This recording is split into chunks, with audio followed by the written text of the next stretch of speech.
Morning student, class 8। आज हम पढ़ रहे हैं व्याकरण और चैप्टर सेकंड। फर्स्ट चैप्टर हम पढ़ चुके हैं। आज हम पढ़ेंगे वर्ण विचार। इससे पहले हमने भाषा के बारे में जाना कि भाषा किसे कहते हैं, भाषा कितने प्रकार की होती है, इसके बारे में हमको जानकारी हासिल हो चुकी है। आज हम वर्ण विचार पढ़ेंगे। वर्ण क्या है? तो वर्ण हम इससे पहले पिछली कक्षाओं में भी हम पढ़ चुके हैं कि वर्ण क्या होता है। वर्ण भाषा की सबसे छोटी इकाई है जिसके टुकड़े नहीं किए जा सकते। मतलब ऐसे वर्ण को हम अक्षर भी कहते हैं, मतलब कि ऐसे छोटे से छोटे अक्षर जिसके और उससे छोटा नहीं किया जा सकता है ना। जैसे का लिखा है तो का को अभी हम और छोटा करना चाहे तो हम छोटा नहीं कर सकते, है ना। इसलिए उन्हें हम क्या कहते हैं? वर्ण कहते हैं। तो आज हम पढ़ेंगे वर्ण विचार। उन्हीं के बारे में हम जानकारी हासिल करेंगे कि वर्ण क्या है, वर्ण कितने प्रकार के होते हैं, इनके बारे में जानकारी आगे हासिल करेंगे। ठीक है, चलिए देखिए, आपकी बुक में लिखा है, बच्चों आप जानते हैं कि भाषा लिखने के लिए जिन ध्वनि चिन्हों का प्रयोग किया जाता है उसे लिपि कहते हैं। तो लिपि किसे कहते हैं? अभी लिपि कहते हैं भाषा के लिखने के ढंग को लिपि कहते हैं। लिपि वर्णों को लिखने का ढंग होता है जिसे प्रत्येक वर्ण के लिए एक चिन्ह निर्धारित होता है, जैसे आ, का, ई, घा आदि।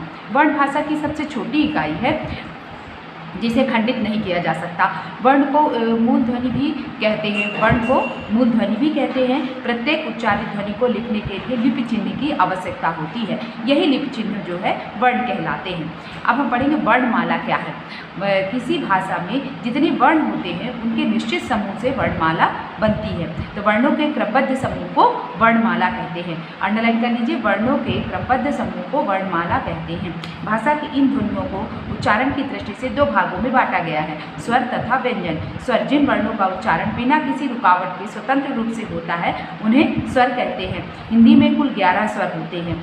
देखिए, छोटा आ, बड़ा आ, ई, उ, बड़ी ऊ, छोटा ऊ, बड़ा ऊ, ऋषि, ए, ओ, औ। ये कितने हैं? 11 हैं और 11 स्वर होते हैं। तो स्वर क्या कहलाया? मतलब जिनके उच्चारण में किसी अन्य वर्ण की सहायता नहीं लेनी पड़ती वो क्या कहलाते हैं? स्वर कहलाते हैं।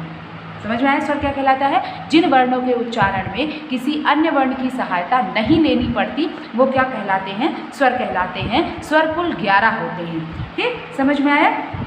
इसके बाद आता है स्वर के भेद। स्वर के 3 भेद होते हैं, हास्य स्वर, दीर्घ स्वर और प्लुत स्वर।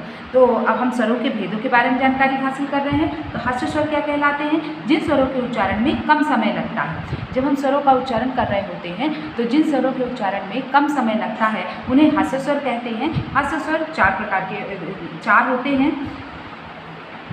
छोटा आ, छोटी ई, छोटा ऊ और ऋषि। इसके बाद आता है दीर्घ स्वर। जिन स्वरों के उच्चारण में हास्य स्वर से दुगना समय लगता है उन्हें दीर्घ स्वर कहते हैं। अंडरलाइन कर लीजिए, जहाँ जहाँ मैंने अंडरलाइन किया अभी अपनी बुक में कर लीजिए और इसे नोटबुक में लिख लीजिएगा और लर्न कर लीजिएगा।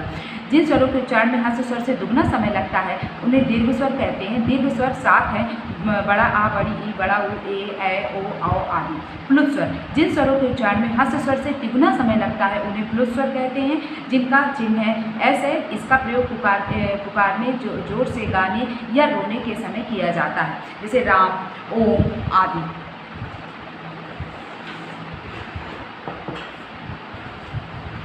स्वरों की मात्राएं।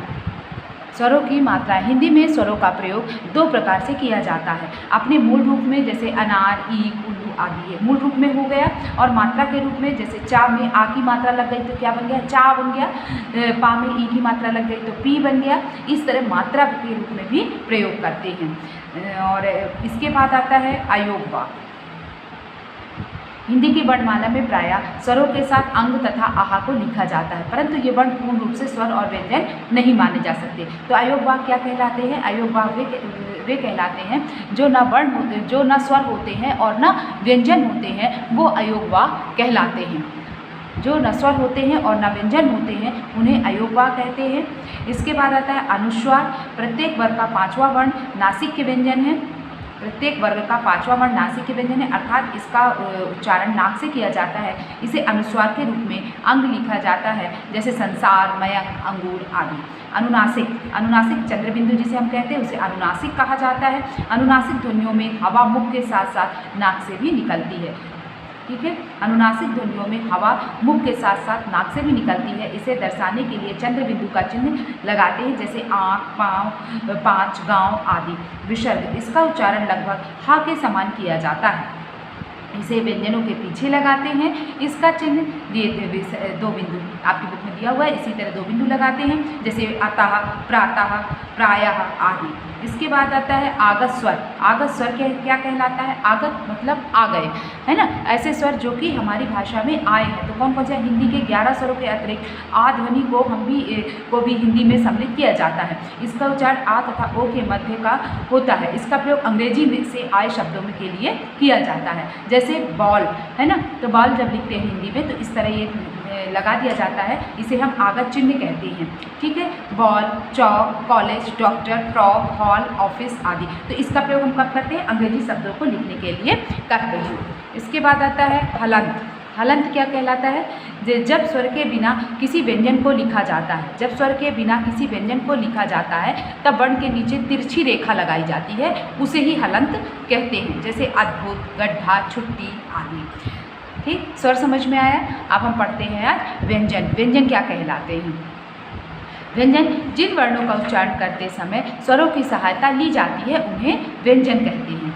जिन वर्णों के उच्चारण में अन्य वर्णों की सहायता ली जाती है उन्हें व्यंजन कहते हैं। ठीक है, अंडरलाइन कर लीजिए। व्यंजन के भी 3 भेद होते हैं, स्पर्श व्यंजन, अंतःस्थ व्यंजन और ऊष्म व्यंजन। तो स्पर्श व्यंजन किसे कहते हैं? स्पर्श व्यंजन जिन वर्णों का उच्चारण करते समय जीवा मुख के विभिन्न भागों तालु, दांत, ओष्ठ आदि से स्पर्श करती है उन्हें स्पर्श व्यंजन कहते हैं। जैसे का से लेकर माँ तक व्यंजनों के 5 वर्ग हैं। प्रत्येक वर्ग में 5 व्यंजन है। हर वर्ग का नाम उसके पहले व्यंजन के अनुसार होता है। स्पर्श व्यंजनों की संख्या